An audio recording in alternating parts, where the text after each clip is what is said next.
So this is our first cheese. I cut most of everything, folded everything before I came just to save on time.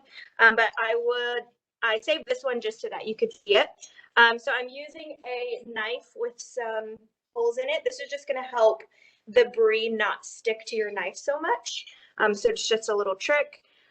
We are going to use the full brie. And so I'm just going to cut it into little triangles. And that is just going to make it easier for people to grab off of the tray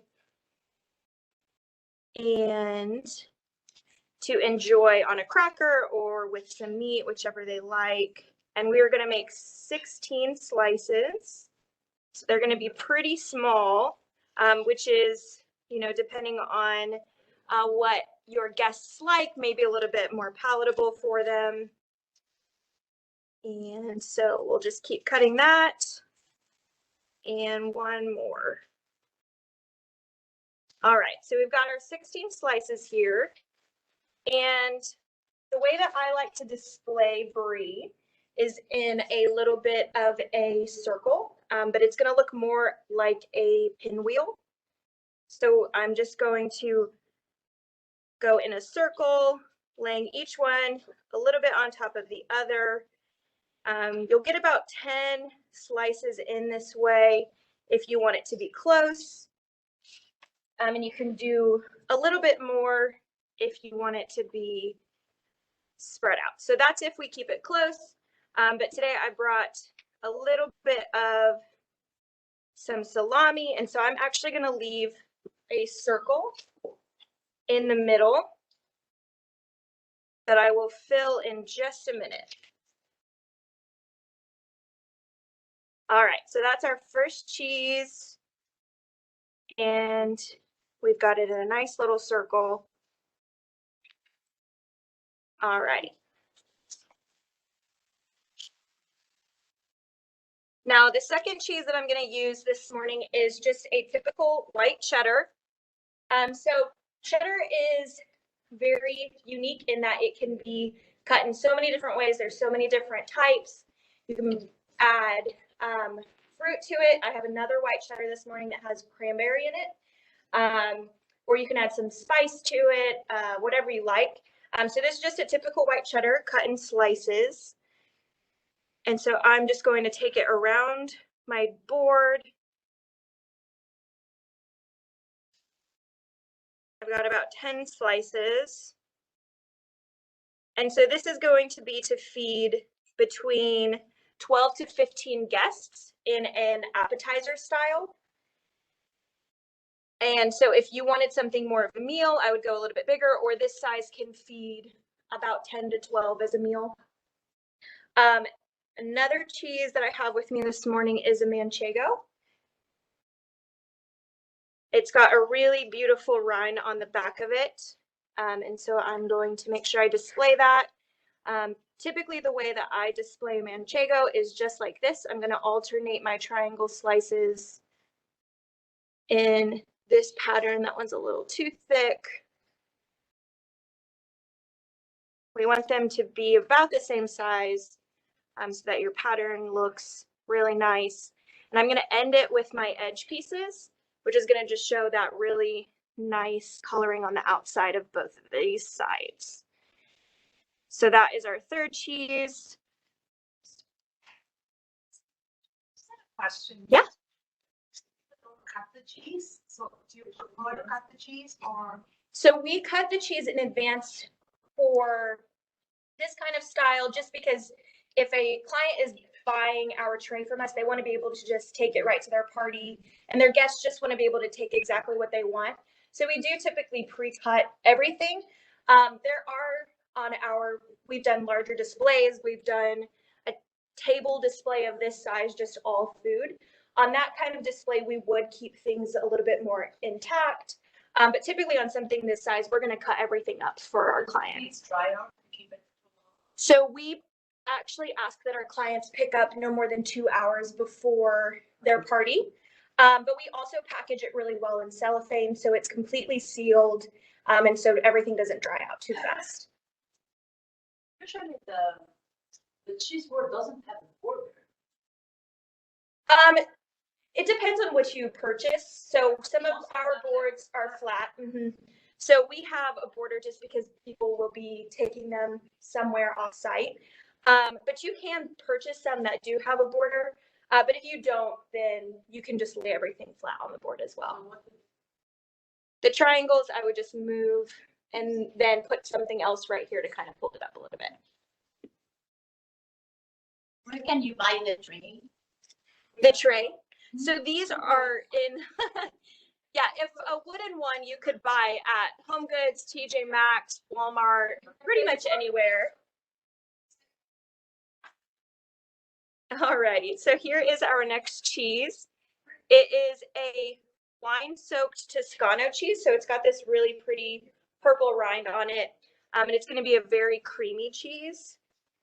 And so I have just cut this up into little slices. Again, I want, it's a Toscano cheese. So this one you can get at Trader Joe's. You can also get it at most grocery stores now.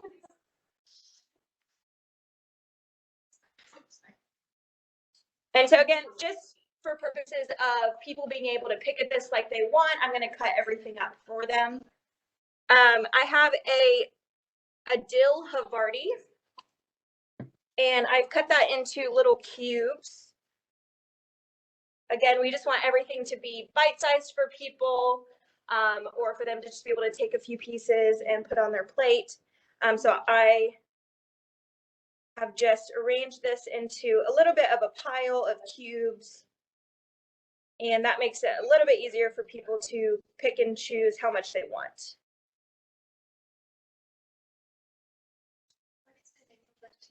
It's Havarti, but this one has some dill in it. So you can get a jalapeno Havarti, just a regular creamy Havarti. There's all kinds of flavors. Alrighty.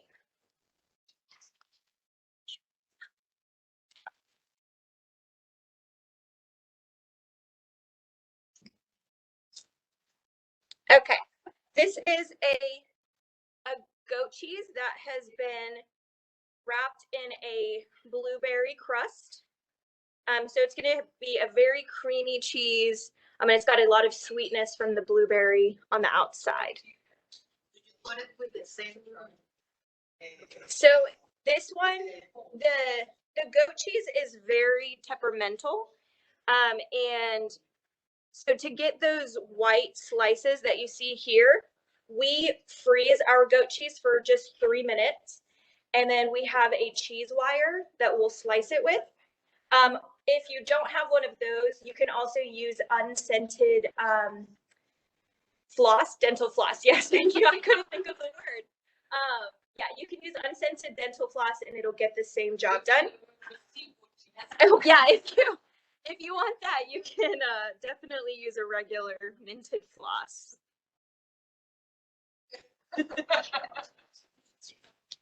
Okay, just gonna wipe my gloves a little bit so I don't have that blueberry on it. Okay, and then the last cheese that I have is that cranberry white cheddar. So one of the things that I love about white cheddar is that you can cut it in several different ways. And so this one is in slices. You can cube it like we've done with the Havarti. You can also crumble it, which is one of my favorite ways to cut white cheddar. And so that's just going to give you a really effortless way. You really can't mess up this kind of cutting. You just stick your knife in, turn, and whatever happens, happens. So it's the easiest way to cut cheese. I'm just going to move my brie a little bit, and I'm going to do a pile of my white cheddar.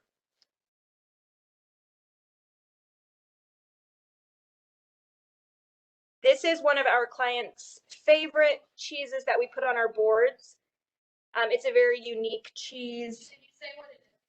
It's cranberry white cheddar. So a lot of these cheeses are going to be from Aldi. In our opinion, they have one of the best cheese selections. They have a lot of eclectic cheeses. They play around with a lot of flavors. So last summer, I actually found a mango chili goat cheese, and it is by far my favorite cheese I've ever had. Any Aldi in the city have all of these. But we also get a lot of things from Trader Joe's, a lot of things from Kroger, and for our bigger spreads, when we're doing a little bit more vegetables, dips, things like that, we'll go to like a Sam's or a Costco. So the next thing that I'm going to show you, I've already done one, is a salami rose.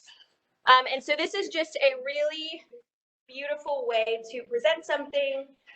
Your guests will think that you're very cool if you can do this. So I'm going to show you how to do one. And so I put this first one just right inside my brie to give it a nice focal piece. But I'm actually going to slide this out of the way and show you how to do this. Okay. So I've brought some pieces. I have about 10 pieces of spicy salami here. You can't, if I'm not in the right spot, just someone yell at me.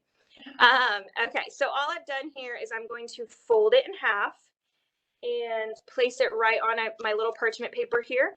And then I'm going to do the same thing with 9 more slices and put it about halfway down from that other slice. So this is where my edges are. And I will just keep going with 8 more slices. And then what I'm going to do at the end is I'm just going to roll it towards myself. And that will hopefully, may take a couple tries for anyone who's trying it for the first time. But hopefully you will come out with a really nice rosebud. I prefer mine to have a little bit more of a bloomed look, but you can keep it in a rosebud if you like. But I will show you how to do both. So here is our 10 slices of salami. All we're going to do is fold into itself in a little circular motion all the way down until we have our rose. I know it's very hard to see there, but hopefully you get the gist. And then we put them in these little cups just to help them keep their shape after your guests start picking at them. And so here we've got a rosebud look because I like a little bit more flour.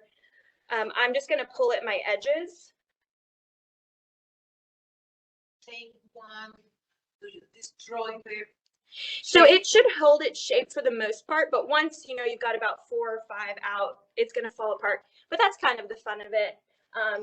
We get a lot of comments from clients that they don't want to eat anything because they don't want to mess it up. And it's like, well, that's not really the point of the cheese board. You've got to eat it to really enjoy it. It's beautiful, but let's be honest, the best part about it is eating it. So there are our roses. And then I have just made a few what we call salami rivers. And so this is just going to be folded up slices of meat in a long line, and we call it salami river just because it's going to kind of have that look. And so I'm just going to place a little bit right here and spread them out a little bit.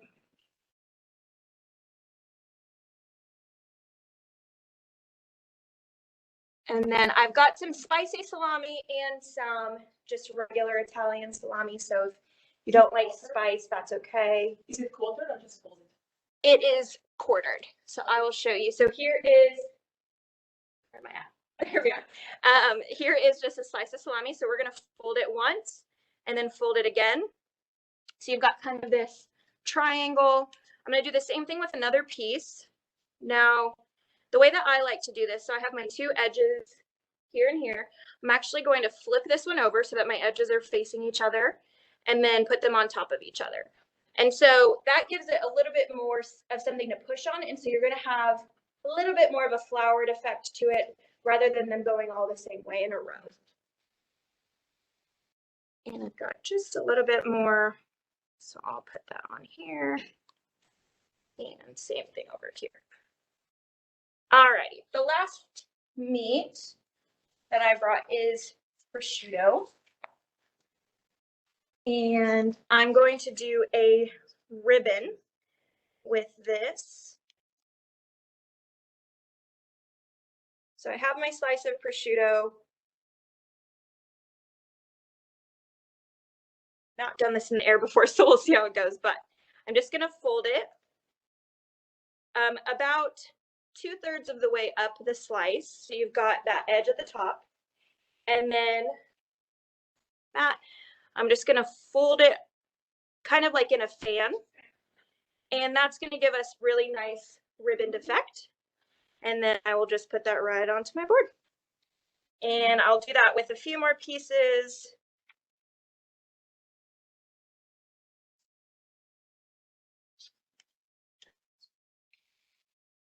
Now, this is not going to be, if you go to France or really any other European country, this is not going to be the kind of charcuterie that you will see. So I tend to call ours grazing boards because historically charcuterie is all about the meat and ours is all about the cheese. But, you know, in classic Americanism, we have adopted what is really great about other countries and made it our own. And so this is just an Americanized style of what you would get for typical charcuterie somewhere else.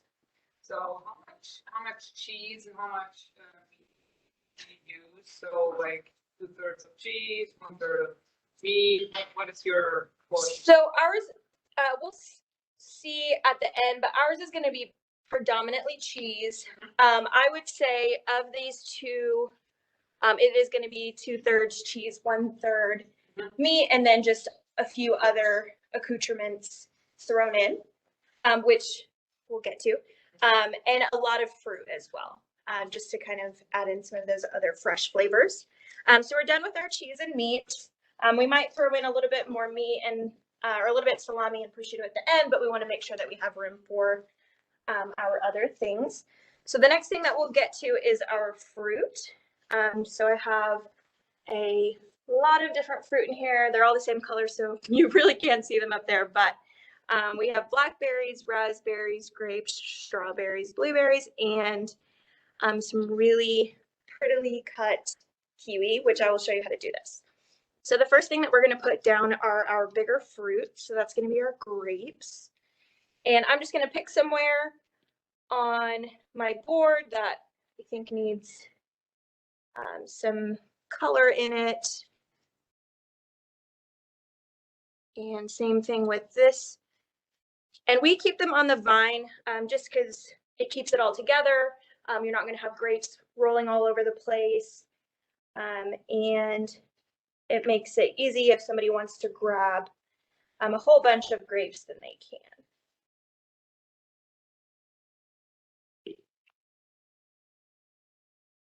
Alrighty. And then I'm going to do an assortment of blackberries and raspberries. So I'm just going to grab a few of both and kind of mix them up so that I've got a mixed berry, and I'm just going to put them, oops, right here, probably do a little bit more. And I'm going to do a few different packs of these mixed berries just around the board. That way, if you're at a dining room table, especially if you have a circular table, you can put this down and people can grab anything that they want from any place that they're at in the table. So I'll put a few here. Do one more. And this has all been pre-washed, so you don't have to worry about it when you eat it.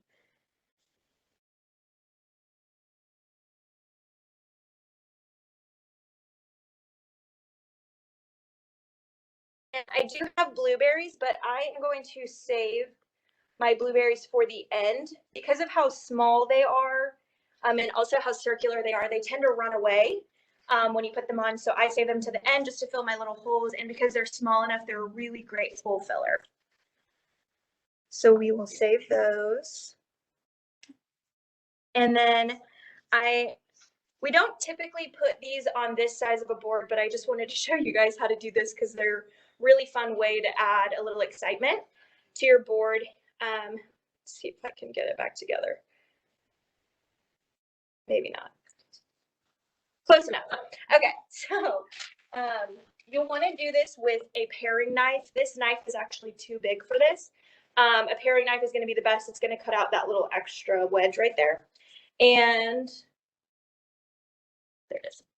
You're going to just go at it just like this. Every other, you're making little like jaws on it. You're just going to go all the way around, making sure that you're going in far enough to hit the middle, but not too far that you're going all the way through. And then when you open it, you've got this really nice star effect. And so our boards tend to have a lot of purple and red. And so adding a little bit of green just gives it a little bit of color variation, which is going to make it more visually appealing. And so that is our fruit for right now. Again, we might come back to it with a little bit more fruit, but I want to make sure that we get some of these other bigger items in here. And so here I've got some olives and some pickles. We do kind of a standard olive. We're not going to use a blue cheese olive or a garlic olive because we want to make sure that enough people for our clients are going to want the food that's on it. So we're not going to pick something too eclectic until we're getting to something more of a table display. Then we'll add some extra fun and flavorful items. And so same thing with this green, it's just going to add a little bit of color. And so I'm just going to place it somewhere that needs some green, but I'm also going to pay attention to where I'm putting it. I don't want to put it next to my sweeter cheese or next to a ton of fruit because I don't want those flavors to mix. And so I'm going to usually put my olives right next to my prosciutto since they're already a little bit salty. And then I'll add a little bit more pickles. Same thought. I'm going to try not to put them too close to anything that the flavors might mix too much. Alrighty. So typically I would put some baguettes on this board, but since this small of a board is going to feed a lot of ladies and one man, I think, we are going to do mostly crackers today, just so that everyone can get a little bit more. So I have a sesame cracker and a Buttercrisp cracker, and we've already got a lot of whites and beiges, but I'm just gonna add these in somewhere where they won't get too lost and just display them in a nice little row. Same thing with these. These are the Buttercrisp, and I'm going to add them. I'll just add them right here.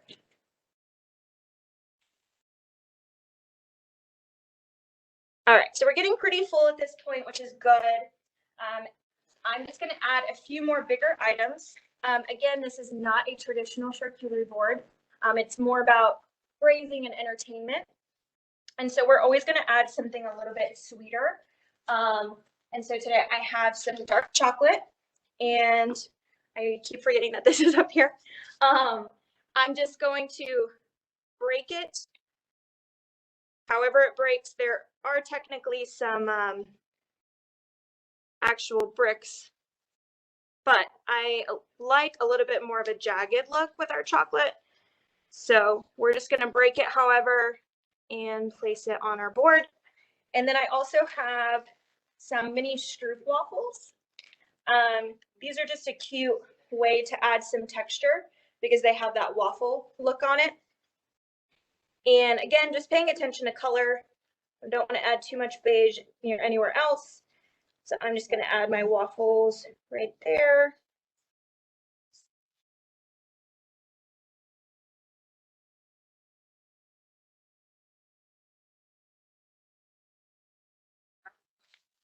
Yes. types of food you recommend having on such charcuterie?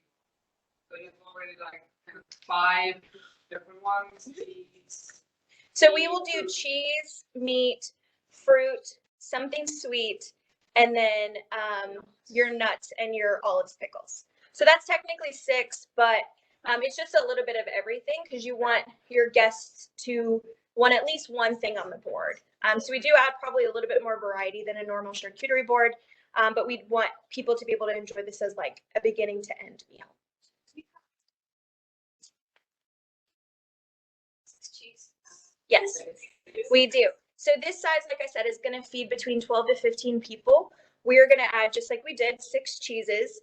A step down from this is probably about this size. We're going to have 5 cheeses on that, 4 cheeses on a little bit smaller. And then as you get bigger, we just add 1 cheese and a little extra every time.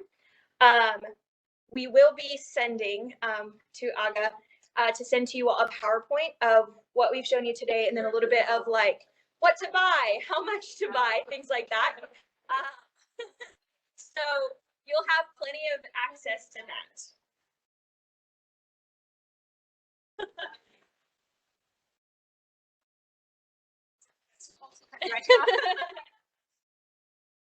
So if you were taking notes, good for you, but you'll have a little bit of extra to add in.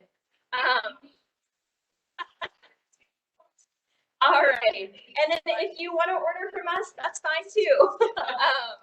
Okay, so this is another cracker that we're gonna add. It is a raisin rosemary. So it's got a really nice flavor. It's gonna add a lot of crunch because it's actually a little bit harder of a cracker than these. So it's gonna add even more texture to this. And I'm just gonna add it, again, pretty leisurely, paying attention to my colors, and making sure that I don't have too much beige anywhere. These are from Trader Joe's. They also sell a fig and olive cracker, which is my personal favorite. So we'll just add 1 more here, right there.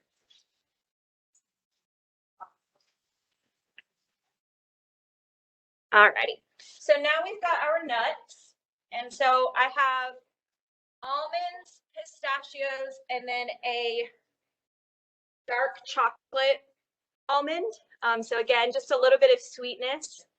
And so I'm just gonna grab a few. At this point, we've got just a few holes left. And so I'm gonna fill that with my nuts and with my blueberries, things that are pretty small and can get into some of those smaller holes. Also add some dry fruits. Like Yes. figs and dry figs. So we typically do dried apricots or figs. And we've sometimes done mangoes as well, but they're not as popular as the apricots are. Green chutney or some kind of food. Yeah, so we have a little honey jar and then a little jam. So that's just gonna add, one, they've got the cutest little tops. So these you can get from Amazon actually. And so we'll just place those kind of here and there. And that just adds, people can find whatever pairing they like. Honey with the brie is a typical favorite. But we have typically strawberry, blueberry, and raspberry jam. But when we get into our bigger boards, especially the table sizes, we'll play with a little bit more things like apricot chutney, fig jam. I like a honey fig or a pepper jelly. I actually grew up eating pepper jelly with kind of like cream cheese, but a Mexican version of that. And so, I guess this was always in my future. So we're still just adding some nuts here and there.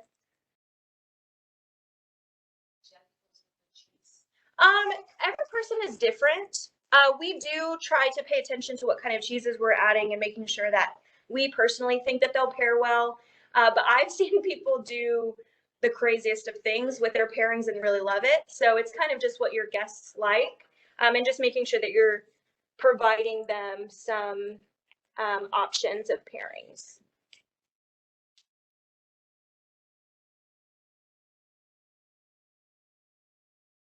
So we're still just adding in some nuts. And these are our cocoa almonds. Now these do have a tendency to absorb moisture, which is going to make them look a little bit more wet, but they're still delicious that way. And we are running out of room, which is a good problem to have. So I'm just going to finish this off with some blueberries.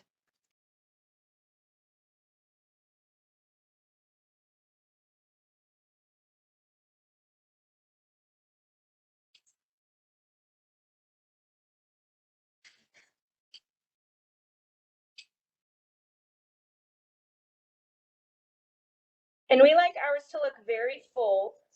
We don't really want you to be able to see the brown underneath. So we are going to try and pack as much food in here as we can, because we want you to know that you're getting a good amount for what you spent on it. And so that is, add a few more olives there. Build that up. And then our last thing, and typically when I'm hosting in my home, this is not a step that I do, but I want our clients to really like the visual appeal of their board. So I'm going to just stick in some rosemary. You can do really any kind of herb. Sage is really pretty.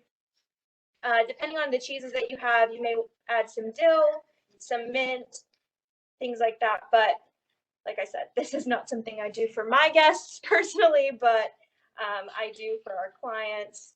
I'm going to look for my rosemary that does not look like this. This is very much prettier than this one. I may use this for my personal use, but for my clients, I'm going to use this one. And all I'm going to do is just identify some areas that could use a little bit of green. So here I've got this white cheddar. It's really beautiful how it is, but it's a lot of white right there. And so I'm just going to cut it up with some rosemary.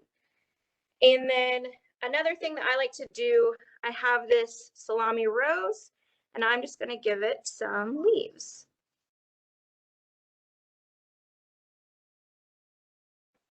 Tray like this.